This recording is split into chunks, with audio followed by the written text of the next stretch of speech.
Tujuan percobaan adalah mengetahui sifat kepolaran dari senyawa-senyawa dalam kehidupan sehari-hari. Tinjauan pustaka.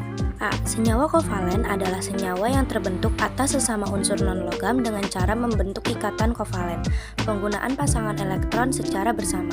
Senyawa-senyawa kovalen memiliki titik didih cair yang rendah.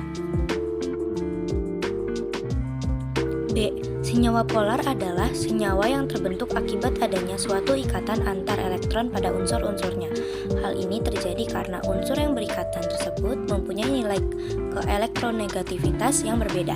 Contoh senyawa polar adalah air, alkohol, HCl, dan lain-lain. Ciri-ciri senyawa polar. Yang pertama, dapat larut dalam air dan pelarut polar lain. Yang kedua, memiliki kutub positif dan negatif akibat muatan elektron yang tidak merata. Yang ketiga, memiliki pasangan elektron bebas. Dan yang keempat, memiliki ikatan kovalen antara setiap atom dalam molekul. C. Senyawa nonpolar adalah senyawa yang terbentuk akibat adanya suatu ikatan antar elektron pada unsur-unsur yang membentuknya. Hal ini terjadi karena unsur yang berikatan mempunyai nilai elektronegativitas yang sama atau hampir sama. Contoh senyawa nonpolar adalah O2, N2, NH3, dan lain-lain. Ciri-ciri senyawa nonpolar. 1. Tidak larut dalam air dan pelarut lain.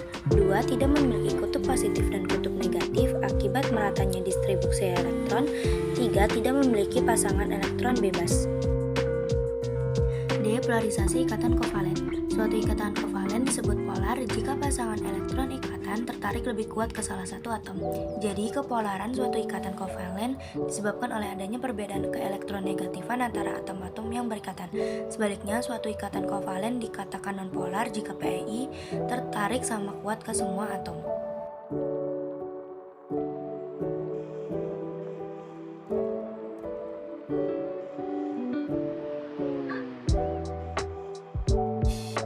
Berikut adalah langkah kerjanya.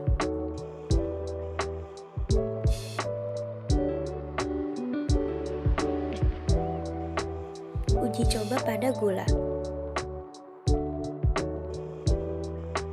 Pembahasan.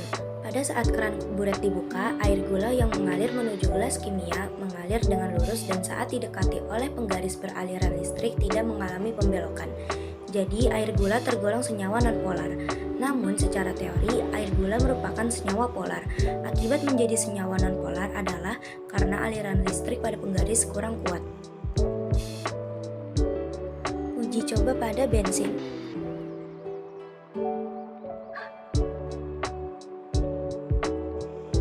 Pembahasan. Pada saat keran buret dibuka, bensin yang mengalir menuju gelas kimia mengalir dengan lurus, dan saat didekati oleh penggaris beraliran listrik tidak mengalami pembelokan. Jadi, bensin tergolong senyawa nonpolar, dan secara teori bensin merupakan senyawa nonpolar. Jadi, hasil uji coba yang kami lakukan benar dan sesuai dengan teori.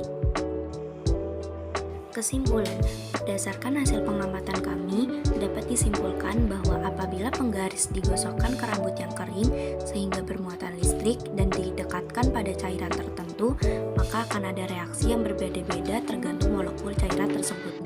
Reaksi pembelokan suatu cairan ketika didekati oleh penggaris bermuatan listrik terjadi apabila cairan tersebut mempunyai ikatan kovalen polar. Sedangkan apabila tidak ada reaksi pembelokan, maka cairan tersebut tidak mempunyai ikatan kovalen polar.